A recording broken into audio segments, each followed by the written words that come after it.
There are things people don't tell you. Things you don't see in the tourism ads, the Instagram skyline shots, or the deep dish pizza TikToks. I live here, I work here, I help families move here every single week, and I'm telling you, Chicago is not for everybody.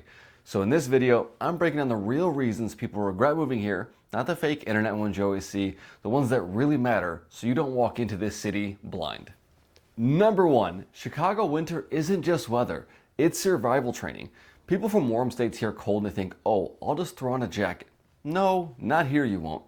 Here's what Chicago's winter actually looks like.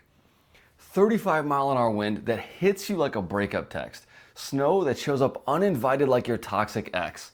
Black ice that waits until you've forgotten it exists.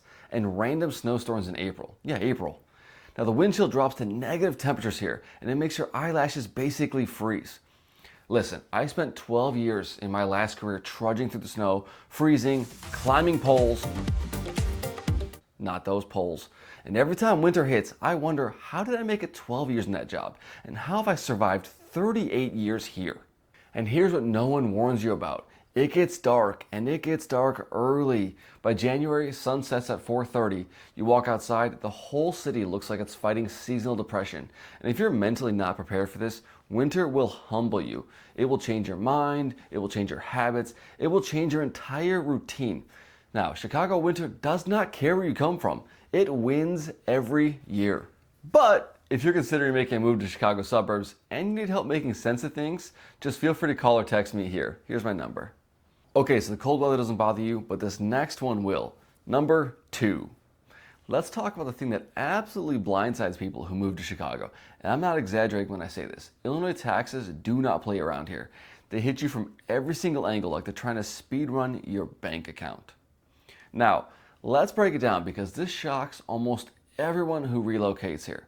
Illinois has some of the highest property taxes in the entire country. Not top 10, not top 5, they rank top 3 and you feel it immediately.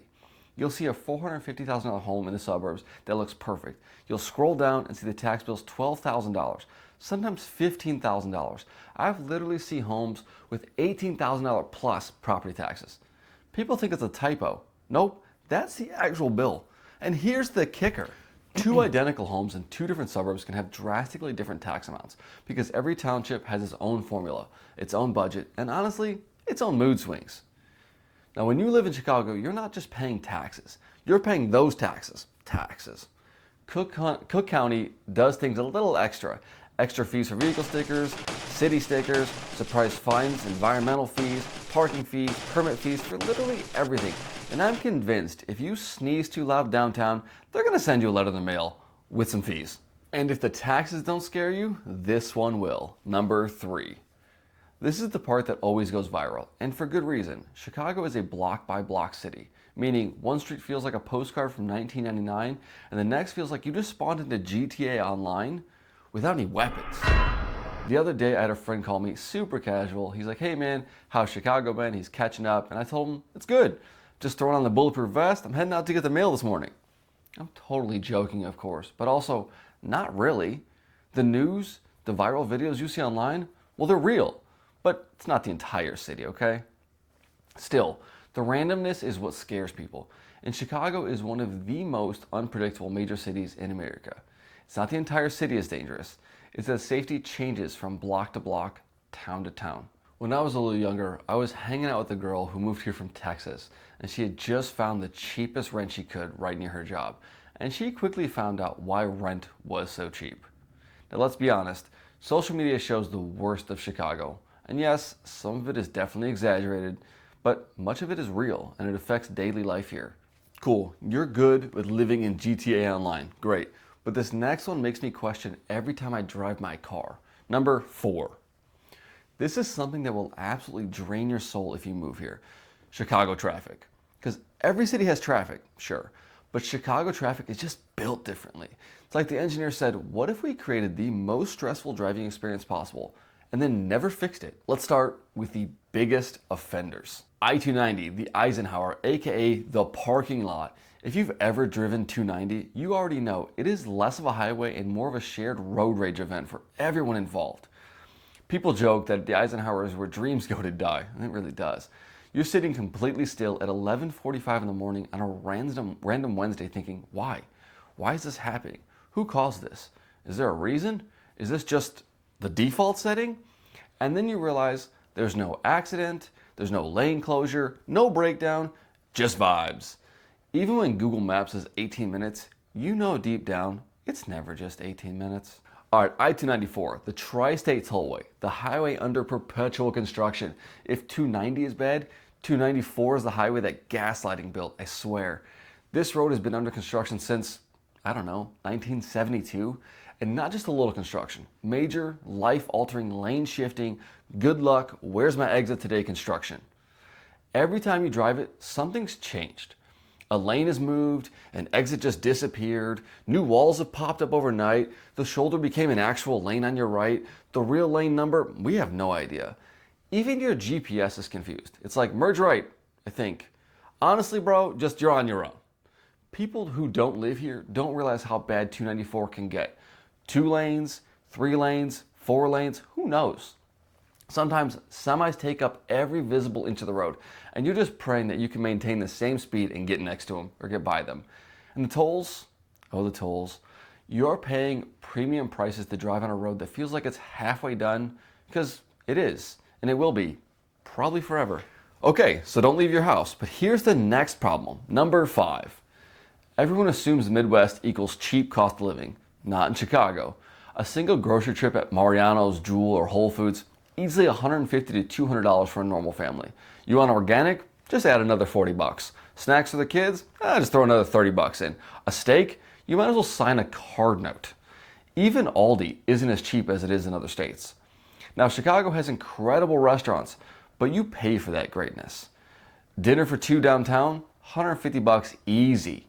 Brunch, 65 bucks just to eat eggs at 11 a.m. Coffee shops, $6 to $8 lattes are standard now. Even fast casual places like Portillo's or Chipotle are noticeably more expensive than they are in other states. Now, you go out one weekend and suddenly you're eating ramen for the next 2 weeks waiting for payday to show up. Now, back to speaking winter, your gas bill in Chicago, it just hits different. You'll see $200 to $300 heating bills and I think, is this normal? Yep, it is. Electric isn't cheap either here for some reason. Water bills spike, internet providers overcharge because there really isn't enough competition and hasn't been for years. Everything basically just adds up. So it's cold, taxes took half your paycheck, it's a war zone outside, you can't leave because the traffic's so bad, and the Mariano's trip just drained your bank account, but you're still finding yourself having questions about the Chicago market? Give me a call right here or sign up for my weekly emails below where I go over all the most up-to-date information. Now, to the last 2 reasons. Number 6. Most older Chicago and suburban homes have basements that were built for storing coal, not people.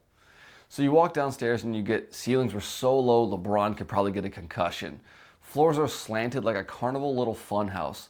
There's mysterious seepage every time it rains. Some pumps that probably work harder than you do. And you generally get the vibe, do I even want to be down here? Everyone envisions a finished basement with a bar and a TV.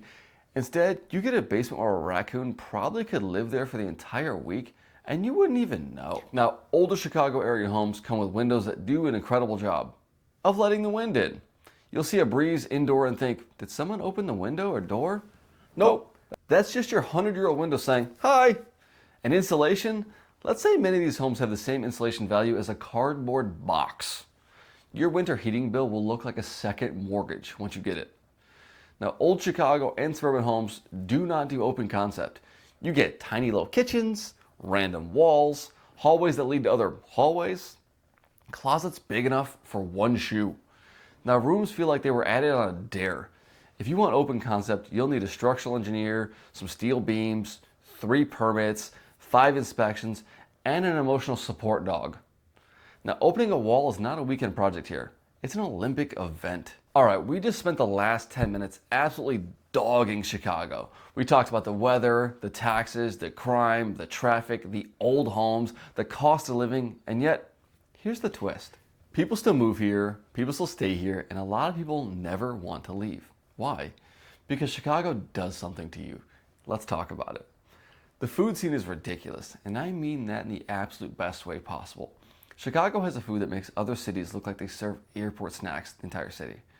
It has the best pizza in the country, and no, not just deep dish. We got famous Italian beef spots that everyone knows about, hot dog places that will physically hurt you if you ask for ketchup. You know which place that is. Famous restaurants along the entire streets, and let's not even forget about suburbs like Naperville, Geneva, Schaumburg.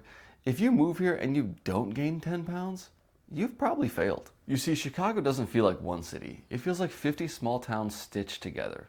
Each neighborhood has its own identity, from Lincoln Park, Lakeview, Hyde Park, the Loop, Pilsen, and the suburbs like Naperville, Elmhurst, Geneva, Barrington. No matter who you are, there's always going to be a neighborhood for you.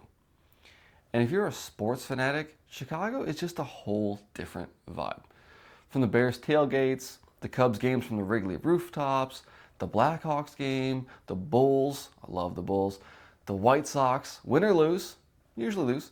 The energy here is just unmatched when it comes to sports. And the real reason I've never left, the Chicago suburbs are elite. We're talking top tier schools, parks are everywhere, beautiful downtowns, real community events all the time. It's safe, bigger homes, more space, and I'm still 30 to 40 minutes to the city. Now, you want the suburb life without giving up entertainment, food, or culture? This is probably one of the best places in the United States to do it. Now, Chicago has its flaws, big ones, and we're honest about them. But Chicago also has the foods, the neighborhoods, the lake, the culture, the sports, the energy, the history, the suburbs, and people. It's not perfect, but it's alive. And if you understand how to navigate it, it becomes one of the most rewarding places you can live. And that's why people stay. I'll be honest, I'm never leaving. I love the suburbs. My family thrives here, and with a little clubfoot kiddo that has one of the best doctors in the world right here down the street, there's nowhere else I'd rather be. Now, if you or anyone you know has a clubfoot kid and you want to know the best doctor and the best hospital in the Chicago suburbs, make sure you watch this video.